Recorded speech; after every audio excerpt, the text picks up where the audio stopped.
This week, we encountered a serious roadblock. I contacted the police, which are right there. What happens when you live full-time on the road and there's a hit and run? Yeah, it's been quite the week for me. Having a mobile home has its perks, absolutely, but this has been one of the most eye-opening experiences. Exactly what's underneath mine. So you have your trunk latch.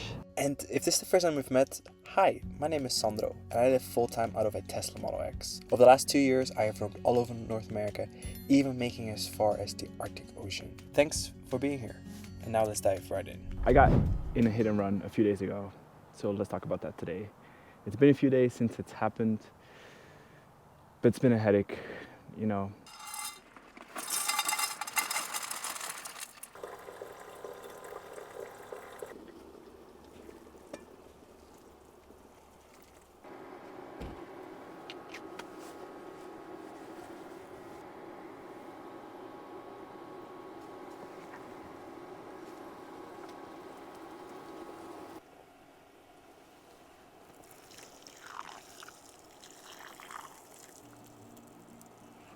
So tonight we're making a pesto pasta with some eggs and some vegan sausage that I have from Beyond Meat. It's a little non-traditional kind of, and quinoa. We're gonna put quinoa in there as well. We're just putting stuff together. I'm really enjoying being outside. It's really nice being outside the city after that whole ordeal. I was in St. George, Utah. I just come back. I was actually on my way to Zion National Park, and I was parked at the library editing my video, just doing some work. And it was actually like, everything was all right to some extent. So around 4 o'clock, I got a security alarm. That alarm was triggered, right, on my phone, but my notifications were off, so I missed it. But what ended up happening, an hour later when I went back to my car, I saw there were 2 sentry modes. So I ended up checking the cameras, and I saw the first one that a note left by the window. And actually, sorry, I do have to pay attention with my egg here. Oh, whew. I ended up putting a note on my car, and I was like, okay, I didn't see it. So I was like, okay, maybe it's somebody who's recognized my car. I've had that before where somebody left a note on a car, like saying, hey, they've seen my videos. So I was like, okay, maybe, you know, she's a fan or something. But I couldn't find a note anywhere, so I was kind of flabbergasted. Looked around the car, didn't see anything, and I was like, okay, let me check this second sentry mode. And that's when I noticed that a Toyota Tundra had backed into my car and hit the car. That's what set off the alarm, set off the sentry mode, sent me a notification to my phone, which I didn't see till an hour later, and no note to be found. I contacted the police, which are right there. They're running her plates, and he might come back to me. I was able to get a hold of her. They're on their way right now. Yeah. She'll just come and she'll fill up one of these out as well. Okay, cool. And then I will give her this one, and then I'll give you hers, and they'll have all her insurance and everything. So. I mean, it didn't seem malicious at all, you know? No, it didn't. She even admitted, so she came and said that she did put the note on the window. Yeah. And then, but she didn't see any damage. She like sat there and said she looked, so she said she went back to her truck, called her husband's like, what do? I don't see any damage. And then she said, well, since there's not, she went and pulled the note back out. So you were right about that. Okay. Technically, it's a hit and run if you don't leave a note and there's damage, right? She ended up telling the police officer, like we suspected, that she didn't see any damage, so she took the note back. But that wasn't caught in the sentry mode, so I thought that was weird because she would have gotten close to the car again. So that's why you can't always trust sentry mode, because it doesn't capture everything. It's reliable in this instance, but not always. Oh, I'm sorry. That's solar panels. Oh, the black is? Oh, you mean like that trim piece? Oh, so No, yeah, that's I solar wasn't panel? sure. Yeah, that's a solar panel. Oh, That- see, I was thinking after you talked to me that maybe it was a bra. No, so so I I'll was like, show maybe you I right didn't. here. That's where. So I wasn't trying to be No, I dishonest. know. I just It's wanted you okay. to know that. So there's right there Yeah. a little bit, and Oh, then okay. this piece broke. Oh, okay. And then right there kind of cracked, but it was mostly just Okay. this Yeah. and that.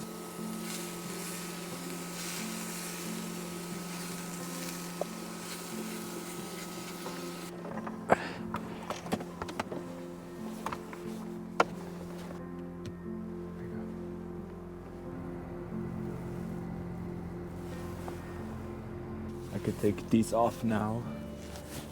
Oh, it's cold, it's nippy out there. But this is the final result. Some quinoa pasta with kale, mushrooms, an egg, and some vegan sausage.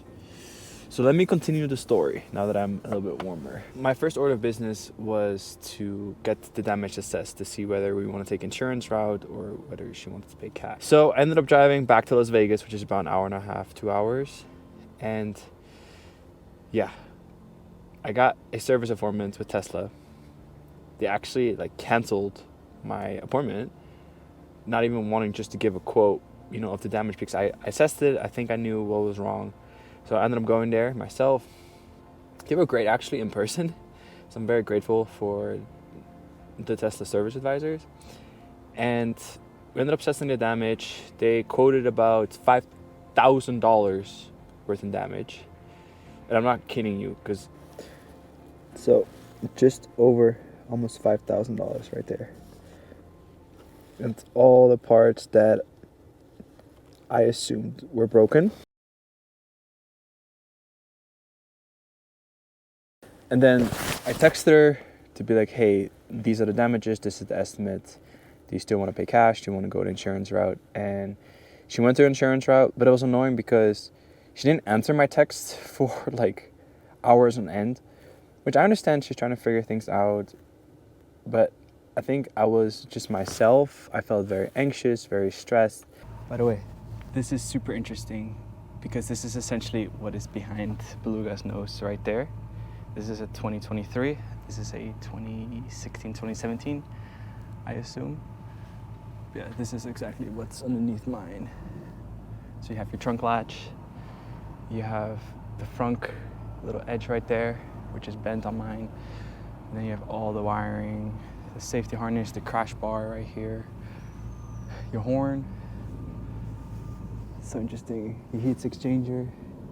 This is just a quick and shameless plug about my Patreon community, The Fanatics. If you want to be part of this adventurous travel community, get shoutouts, exclusive access to all my charging and camping spots like these, and plenty more, go check it out here. If you're already part of this group, thank you so much for being with us. Okay, now let's get back to the paid programming, right?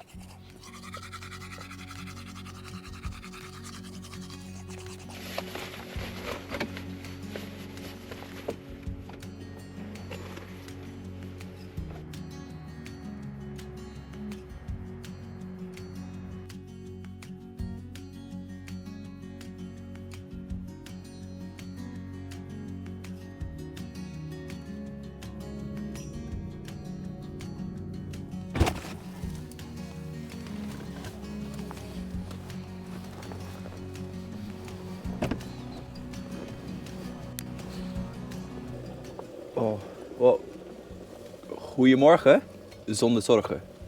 As we say in Dutch, good morning. Well, we do have some worries this morning because we're going to be taking Beluga apart again to see what internal damage there is and see what we can fix today. I'm a little bit nervous. I'm excited. It's a beautiful winter day here up in Utah. So let's get it done. By fixing, I mean, what can we zip tie back together so it's structurally intact for now before we get the real repairs done. By the way, I love that sound of snow, like fresh powder. Oh, like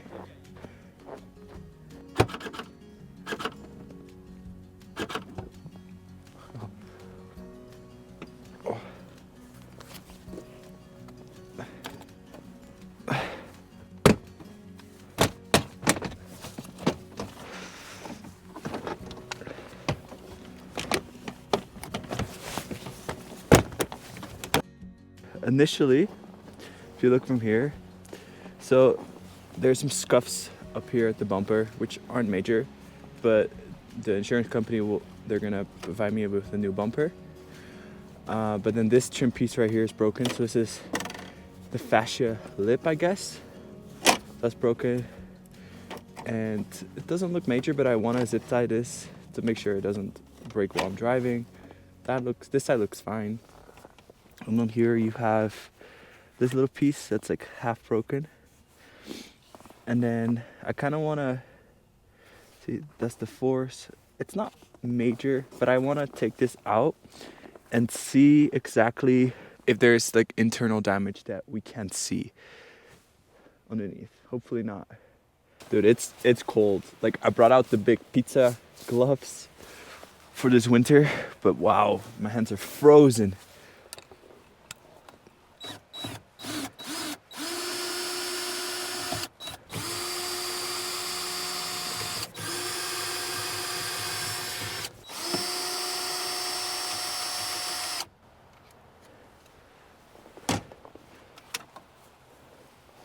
All 10 millimeters. Oh no, this is how I'm gonna lose everything.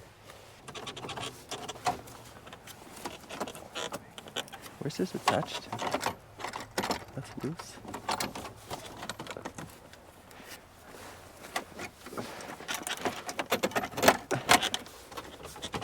What is this attached to? Let's let us loose that piece, and that little slip right here just fell in there. That's interesting, right? It doesn't appear there is more damage there behind, but actually I don't know till I watch this video. There's a wiring harness that's attached to this. I don't know why. Could be a safety thing, but I don't want to unplug that actually while I'm in the mountains. So what I think I'm just gonna zip tie this and just put that together. I love that most of my problems on the road can be just solved with zip ties. Let's do it this way. Bend it. Vale. There you go. Beautiful. Now that I have decided what I wanted to do, I'm taking the insurance route. As frustrating as it was, and I let myself be frustrated. Like, I allow myself these emotions, and I don't try to push them aside. You know, I'm aware of it, but I don't try to let my emotions like run my day. I'm aware of them, and then I'm kind of like, okay, how can we solve this? You know, try to shift that perspective. So this is kind of how, with a zip tie.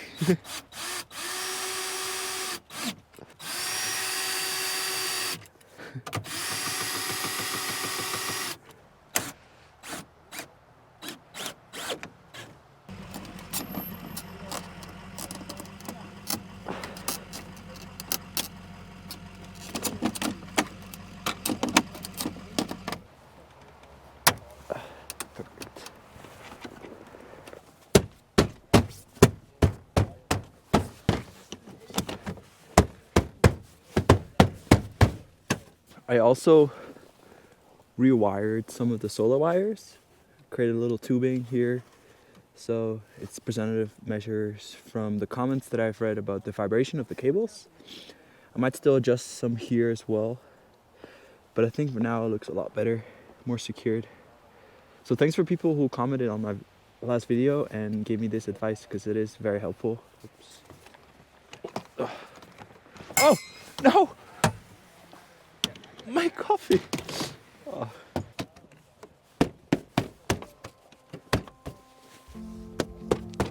When you make the choice to leave the scene, it's not just the accident that's left behind. It's trust, accountability, and a lot more. Taking responsibility, no matter how tough, is always the right call. It might be hard, but it's how you move forward with integrity that truly matters. And at the end of the day, this was not the worst that could have happened. Actually, it's probably the best. It allowed me to slow down, reflect, and truly understand how fragile my situation on the road is. And I've realized why I'm so protective of this car, because this car represents freedom. This is my sacred space, and for the next foreseeable future, it will continue to be my home. Drive safe out there, okay?